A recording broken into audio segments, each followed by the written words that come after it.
Israel की सेना बता रही है कि सिनवार का अगला ठिकाना वही होगा जहां इस वक्त मोहम्मद दाइफ है, जहां इस्माइल हानिया को पहुंचाया जा चुका है। यानी इजराइल ने एक नई कब्र तैयार कर ली है जिसे सिनवार के नाम बुक कर दिया गया है। दाइफ और हानिया के बाद तीसरी कब्र में सिनवार को पहुंचाने की तैयारी है। यानी हमास की लीडरशिप को खत्म करने का पूरा प्लान तैयार है। Sinwar is an archi-terrorist responsible for one of the most horrible terror acts in history, the 7th of October. There is only one place for Yahya Sinwar.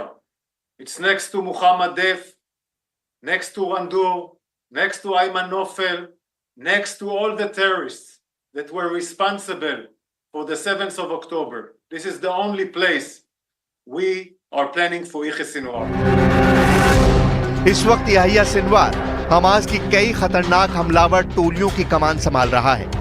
इनमें हमास की खोपड़ी हंटर फोर्स सबसे खतरनाक है, जिसने Netanyahu की फौज को बहुत नुकसान पहुंचाया है।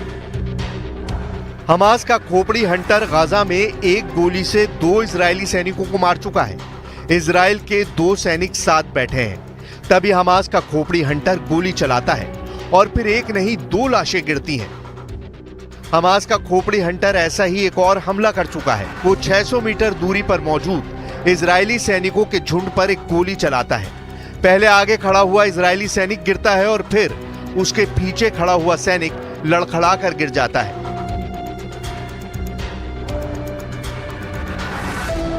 इसके बाद इजरायली प्लाटून में अफरा तफरी मच जाती है। हमास का खोपड़ी हंटर फिर गोली चलाता है और तीसरे सैनिक को भी खत्म कर देता है। ऐसे ही एक हमले में हमास ने इस इजरायली टैंक कमांडर को मार डाला। इजराइल का एक और टैंक कमांडर हाथ उठाकर इशारा कर रहा था, तभी उस पर भी हमला होता है और वो गिर जाता है। हमास के खोपड़ी हंटर गाजा में मौजूद इजरायली सैनिकों पर चारों तरफ से हमला कर रहे हैं। यहां एक सैनिक पीछे से हुए हमले से मारा जाता है। ऐसे ही हमलों को तेज करने के लिए हमास ने याहिया सिनवार को अपना नया कमांडर बनाया है, लेकिन ये फैसला लेने में उसे 5 दिन लग गए। तेहरान में हमास चीफ इस्माइल हानिया की हत्या 31 जुलाई को हुई और याहिया सिनवार को 6 अगस्त को हमास पोलित ब्यूरो का नया चीफ बना दिया गया। इन 5 दिनों में गाजा की सुरंगों से इजरायली सेना के खिलाफ ऑपरेशन जारी रहे। सिनवार को बार बार बताया जाता रहा है कि अब हमास की कमान उसके हाथों में दी जा सकती है। हानिया के बाद हमास के पास उससे बेहतर कमांडर और कोई नहीं है। regard to Mr. Sinwar, he has been and remains the primary decider when it comes to concluding a ceasefire, and so I think this only underscores the fact that it is really on him to decide whether to move forward with a ceasefire that manifestly will help so many Palestinians in desperate need, women, children, men, who are caught in the crossfire of Hamas's making at Gaza. America ने कहा है कि ceasefire का फैसला करना अब Sinwar के हाथों में है, जबकि सच ये है कि उसे तो ग्रेनेड का ताज पहना दिया गया है। इसमें कोई शक नहीं कि याहिया सिनवार को ग्रेनेड वाला ताज या कहें कि उसे कफन इसलिए पहनाया गया क्योंकि हमास के बाकी लीडर्स ने हानिया की मौत के बाद ये पद संभालना सही नहीं समझा, या फिर उन्हें भी एहसास हो गया कि इजराइल का अगला टारगेट वो होंगे। इसलिए बेहतर है कि ग्रेनेड वाला ताज सिनवार को पहना दिया जाए और ऐसे ही उसे हमास का नया चीफ नियुक्त कर दिया गया। जब सिनवार गाजा की सुरंगों से ऑपरेशन कर रहा था, तभी तेहरान से खबर आई कि हानिया की मौत एक धमाके में हो चुकी है। यह ऐसा हमला था जिससे ईरान के कई पावर सेंटर बुरी तरह हिल गए। हानिया की हत्या तेहरान में हुई और सदमा सबसे ज्यादा ईरान से जुड़ी उन ताकतों को लगा जो ईरान से बाहर है। गाजा में हमास बुरी तरह हिल चुका है। हाल ये है कि जब से हानिया की मौत की खबर गाजा में फैली है, वहां की सुरंगों में छुपा याहिया सिनवार रोज दहाड़े मारकर रोता है। अपने बॉस इस्माइल हानिया को याद करके सुरंग में मौजूद हमास का नया कमांडर याहिया सिनवार बहुत बेचैन हो जाता है। उसे पता चल गया है कि अगला नंबर उसका है। इजराइल अब सिनवार को भी नहीं छोड़ेगा। इस बात का एहसास पूरे हमास को हो गया है। क्या हानिया के मरने से गाजा में हमास की भी मौत पक्की है या उसकी लड़ाई जारी रहेगी? गजा के अलावा दूसरा मोर्चा लेबनान बॉर्डर है, जहां हिजबुल्लाह बैरूत में इजरायली हमले के बावजूद लगातार आक्रामक है। लेकिन हमास चीफ इस्माइल हानिया और हिजबुल्लाह कमांडर फुआद शुकर की मौत से डबल झटका नसरल्लाह को भी लगा है। बैरूत के दहिया इलाके में अपने हेडक्वार्टर के तहखाने में बैठा हसन नसरल्लाह अपने कमांडरों के साथ लगातार मीटिंग कर रहा है। हिजबुल्लाह के हेडक्वार्टर में न सिर्फ हानिया का मातम मनाया जा रहा है, बल्कि हिजबुल्लाह अपने कमांडर फवाद शुक्र को भी बहुत मिस कर रहा है। गजा में हमास की ताकत उसकी लीडरशिप में रही है। हानिया गजा में नहीं रहता था, लेकिन उसको मार डाला गया। अब हिजबुल्लाह चीफ हसन नसरल्लाह को भी मालूम है कि इजराइल को उसकी बेसब्री से तलाश है।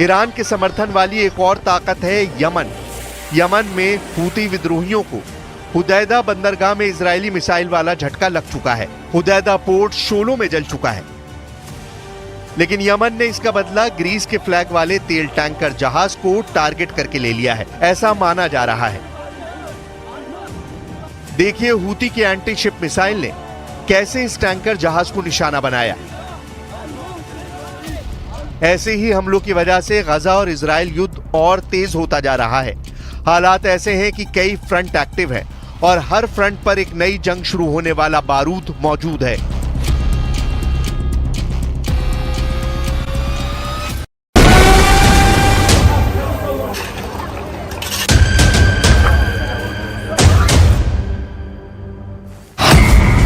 तस्वीर नंबर 1 गाजा के खान यूनुस के अलमवासी में तबाही की ये सबसे ताजा तस्वीर है। मिसाइल जहां गिरी है वहां बड़ा सा गड्ढा बन गया है। ये 30 फीट गहरा गड्ढा है।